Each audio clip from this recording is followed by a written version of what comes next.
नमस्कार। Answer writing guidance programme में आपका स्वागत है। आज के इस एपिसोड में अर्थव्यवस्था खंड से एक प्रश्न लिया है। पहले प्रश्न देख लेते हैं।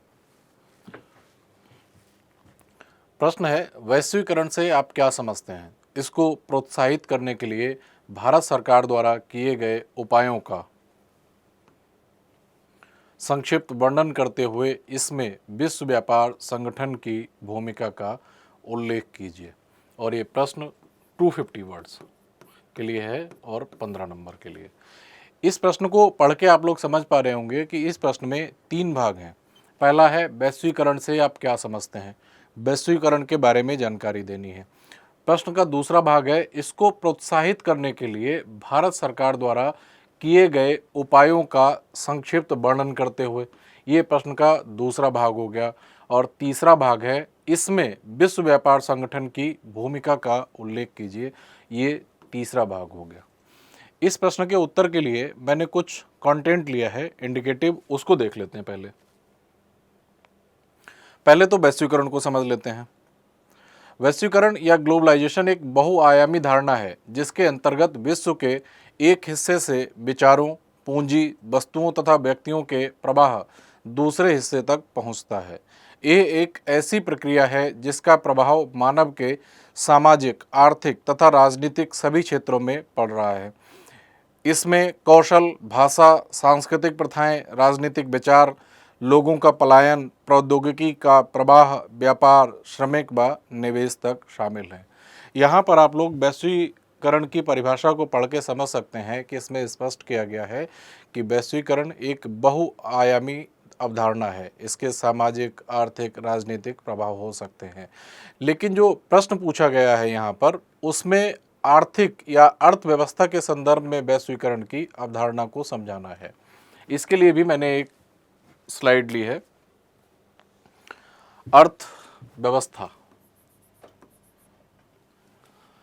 अर्थव्यवस्था के संदर्भ में वैश्वीकरण वह प्रक्रिया जिसमें विश्व के बाजारों के मध्य परस्पर निर्भरता उत्पन्न होती है तथा व्यापार देश की सीमाओं में प्रतिबंधित न होकर वैश्विक व्यापार की ओर अग्रसर होता है, उसे वैश्वीकरण कहा जाता है। दूसरे शब्दों में वैश्वीकरण का अभिप्राय देश की अर्थव्यवस्था का अन्य देशों से मुक्त व्यापार करने तथा पूंजी एवं श्रम की मुक्त गतिशीलता को बढ़ावा देने से है।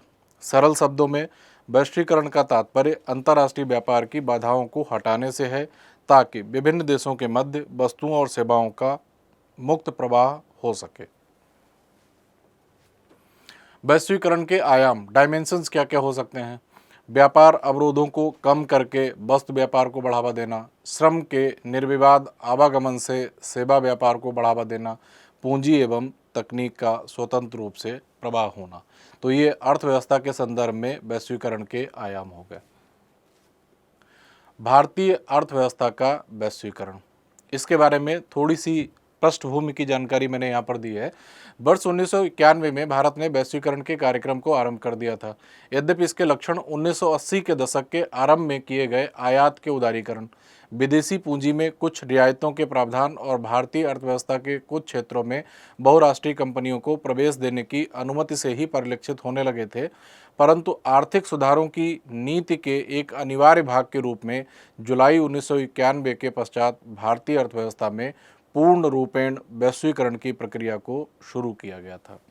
1991 में जो नई औद्योगिक या आर्थिक नीति शुरू की गई थी, उसमें LPG, लिबरलाइजेशन, प्राइवेटाइजेशन, ग्लोबलाइजेशन, उदारीकरण, निजीकरण और वैश्वीकरण को प्रारंभ किया गया था। अब वैश्वीकरण एजेंडे के रूप में भारत सरकार ने वर्ष 1991 में निम्नलिखित नीतिगत उपाय किए हैं। अब यहाँ से प्रश्न के दूसरे भाग के उत्तर के लिए हमें कंटेंट मिल जाएगा। पहला है विनिमय दर में सुधार किया।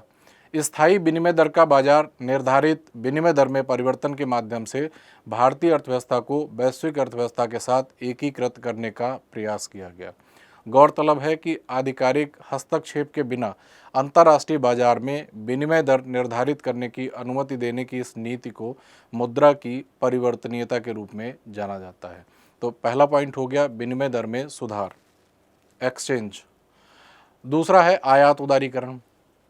भारत विश्व व्यापार संगठन के अनुसार व्यापार अवरोधों को कम करने के लिए प्रतिबद्ध है। इस प्रतिबद्धता के लिए सरकार ने आयात उदारीकरण की दिशा में कई कदम उठाए हैं। उदाहरण के लिए आयात लाइसेंसिंग की प्रणाली को समाप्त कर दिया। WTO या विश्व व्यापार संगठन के साथ किए गए समझौते के अंतर्गत आयात मात्रात्मक प्रतिबंधों को लगभग समाप्त कर दिया गया है। विभिन्न देशों के मध्य व्यापार को पहले की अपेक्षा और अधिक मुक्त करने के उद्देश्य से आयात तथा निर्यात पर निर्धारित शुल्कों को कम कर दिया गया है। विदेशी निवेश को अनुमति। विदेशी पूंजी को आकर्षित करने और वैश्विक अर्थव्यवस्था के साथ भारतीय अर्थव्यवस्था को एकीकृत करने के उद्देश्य से भारत सरकार ने कुछ शर्तों के साथ विदेशी निवेशकों के लिए द्वार खोल दिए हैं। और इसके साथ ही एक छोटा सा पैराग्राफ लिखा है कि अन्य उपाय क्या हैं। इसके साथ ही वैश्विक संगठनों की सदस्यता, विदेश नीतियों में बदलाव और विदेश संबंधों में सुधारों के माध्यम से भी भारत ने वैश्वीकरण के प्रयासों में सक्रिय योगदान दिया है। वैश्वीकरण में WTO की भूमिका। WTO के बारे में आप लोग जानते ही हैं कि एक संगठन है और विश्व व्यापार को सुगम बनाने का कार्य करना इसका प्राथमिक उद्देश्य है। ये देशों के मध्य व्यापार संबंधी बाधाओं को कम करने एवं नए बाजार खोलने के लिए विश्व की सबसे शक्तिशाली संस्था के रूप में उभरा है।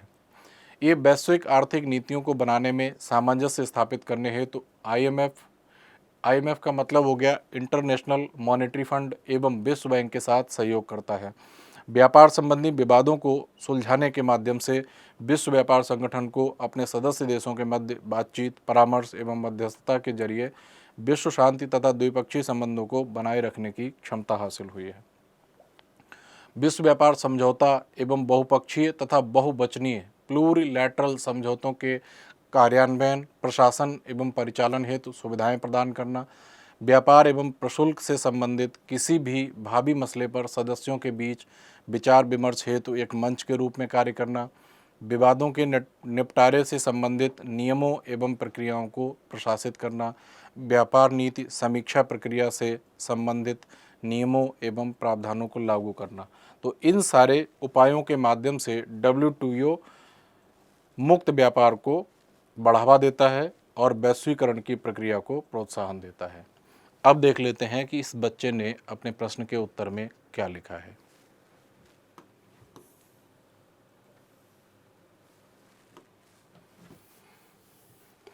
वैश्वीकरण का अभिप्राय देश की अर्थव्यवस्था को विभिन्न देशों की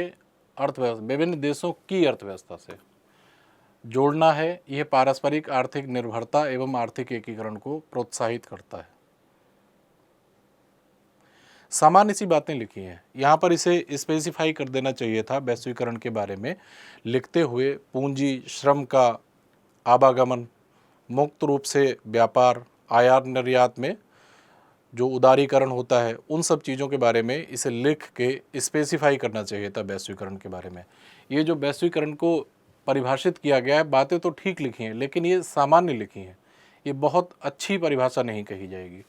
इसे ये जो डायमेंशंस मैंने अभी दिखाए थे आप लोगों को, इन डायमेंशंस को जरूर लिखना चाहिए था। वस्तु एवं सेवा व्यापार को बढ़ावा देना, पूंजी एवं तकनीक का स्वतंत्र रूप से प्रवाह होना, ये वैश्वीकरण के मुख्य अंग हैं। WTO की रिपोर्ट के अनुसार भारत में वस्तु एवं सेवाओं का कुल निर्यात का 40% है। अननेसेसरी लाइन है, कोई इसका मतलब नहीं है। यहाँ पर आगे देखते हैं क्या लिखा है। भारत सरकार द्वारा किए गए निम्नलिखित उपाय। अब देखते हैं कि इस बच्चे ने क्या लिखा है। वैश्वीकरण की दिशा में भारत सरकार द्वारा क्या उपाय किए गए हैं। बहुराष्ट्रीय कंपनियों को भारत में निवेश करने के लिए प्रोत्साहित कर रही है। ठीक।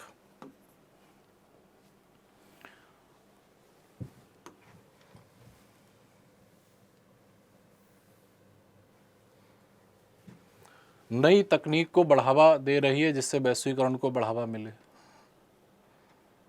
नई तकनीक को बढ़ावा दे रही है, ये बात डायरेक्टली कनेक्ट नहीं हो रही, टैली नहीं कर रही है इस मांग से। आगे लिखा है वैश्वीकरण को बढ़ावा देने के लिए विदेशी व्यापार नीति को उदार बनाया। नीति नहीं, नीति। जहां पर बड़ी की मात्रा लगनी चाहिए वहां पर छोटी की मात्रा है, और जहाँ पर छोटी की मात्रा लगनी चाहिए वहाँ पर बड़ी की मात्रा है।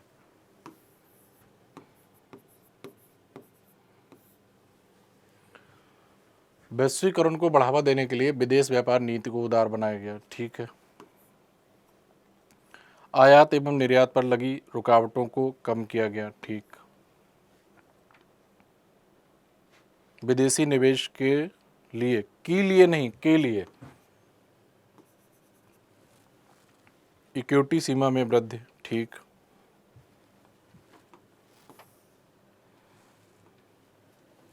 WTO के नियमानुसार व्यापार सुगमता। ठीक। लॉजिस्टिक तंत्र में सुधार। ठीक है। लेकिन इसने एक्सचेंज रिफॉर्म्स के बारे में नहीं लिखा, विनिमय दर में सुधार के बारे में नहीं लिखा। ये एक मुख्य सुधारों में से एक था, एक्सचेंज रेट रिफॉर्म्स।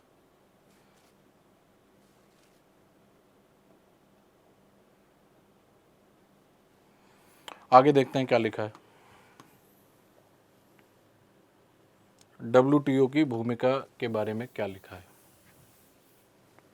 व्यापार बाधाओं को समाप्त करने के लिए वार्ताएं आयोजित करना। ठीक। व्यापार विवादों का समाधान करना, ये बात भी ठीक है।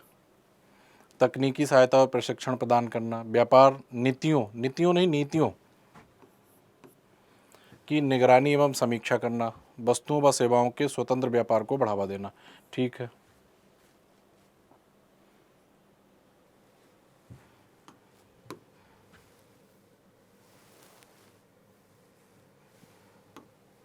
सदस्य देशों के नागरिकों के जीवन स्तर में सुधार।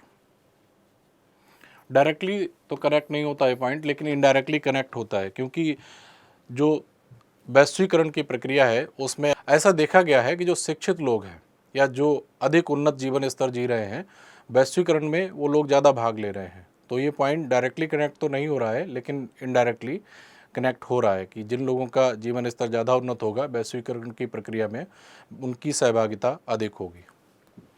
तो ये WTO की भूमिका के संदर्भ में जो पॉइंट लिखे थे वो ठीक लिखे थे। आगे निष्कर्ष लिखा है, सरकार देश के श्रम कानूनों का पालन सुनिश्चित करके अपने लोगों के लिए निष्पक्ष वैश्वीकरण सुनिश्चित करती है ताकि श्रमिकों का शोषण ना हो। प्रश्न तो श्रमिकों के बारे में था ही नहीं, प्रश्न तो वैश्वीकरण के बारे में था। वर्तमान में श्रमिकों को योगदान होना चाहिए, 28% है।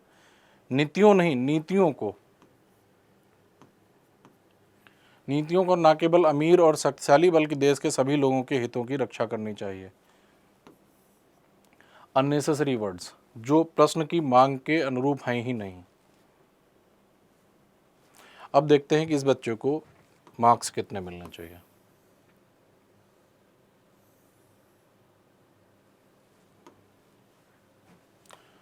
यहाँ पर इसने भूमिका लिखी तो थी, लेकिन जो मुख्य बातें थी उनको छोड़ दिया था। वस्तु एवं सेवा का जो मुक्त व्यापार होना चाहिए, मुक्त रूप से आयात निर्यात होना चाहिए, पूंजी एवं श्रम का जो आवागमन होना चाहिए मुक्त रूप से, उनके बारे में कोई बात ही नहीं लिखी। भूमिका कमजोर है, मैं आधा नंबर दूंगा।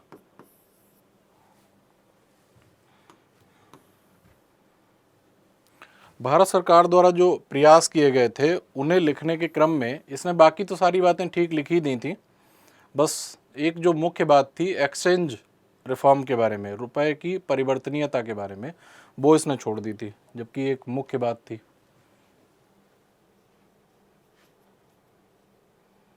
बाकी बातें तो ठीक ही लिखी हुई हैं। 2.5 मार्क्स। WTO की भूमिका में जो बातें लिखी थी वो भी ठीक लिखी थी।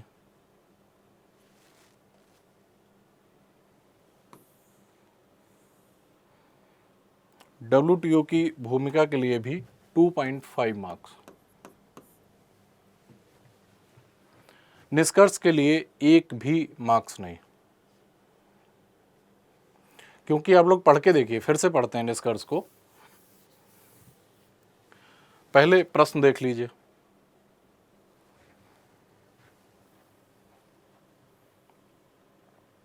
प्रश्न है, वैश्वीकरण से आप क्या समझते हैं? इसको प्रोत्साहित करने के लिए भारत सरकार द्वारा किए गए उपायों का संक्षिप्त वर्णन करते हुए इसमें विश्व व्यापार संगठन की भूमिका का उल्लेख कीजिए। अब निष्कर्ष पढ़ते हैं। निष्कर्ष लिखा है इस बच्चे ने, सरकार देश के श्रम कानूनों का पालन सुनिश्चित करके अपने लोगों के लिए निष्पक्ष वैश्वीकरण सुनिश्चित करती है ताकि श्रमिकों का शोषण ना हो। वर्तमान में श्रमिकों का योगदान 28% है। श्रमिकों के बारे में तो कहीं कुछ पूछा ही नहीं गया था। नीतियों का न केवल अमीर और शक्तिशाली बल्कि देश के सभी लोगों के हितों की रक्षा करनी चाहिए। ये कनेक्टेड नहीं है, इसके लिए कोई मार्क्स मैं नहीं दूंगा। तो इस बच्चे को मिलते हैं 2.5 मार्क्स, 2.5 मार्क्स और आधा। इस बच्चे को मिलते हैं 15 में से 5.5 अंक।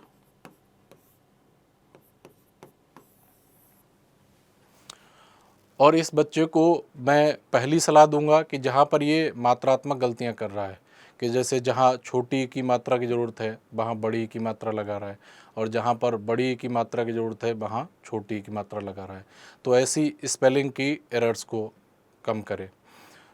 दूसरी चीज़ कि जहाँ पर इसने वैश्वीकरण को परिभाषित किया था वहाँ पर जो मुख्य बातें थी उनको छोड़ दिया था, केवल सामान्य सी बातें लिख दी थी। तो उससे संबंधित मुख्य बातों को, वैश्वीकरण से संबंधित मुख्य बातों को भी लिखना चाहिए था, क्योंकि ये 15 नंबर का और 250 शब्दों के लिए प्रश्न था, तो आपके पास पूरा स्कोप था वैश्वीकरण को लिखने के लिए। दूसरी चीज़, जब इस बच्चे ने भारत द्वारा किए गए प्रयास या भारत ने क्या उपाय किए, वहाँ पर इसने जो एक्सचेंज रिफॉर्म थे, मुद्रा की परिवर्तनीयता का जो मुद्दा था, वह एक मुख्य बात थी, उसको पूरी तरह से छोड़ दिया था। तो ऐसी मुख्य बातों को ना छोड़ा जाए। बाकी इस बच्चे ने जो भी प्रयास किया है वह अच्छा किया है, और इस बच्चे को 15 में से 5.5 अंक दिए जाते हैं। और इस एपिसोड के बाद अब हम लोग अगले एपिसोड में मिलेंगे। धन्यवाद, नमस्कार।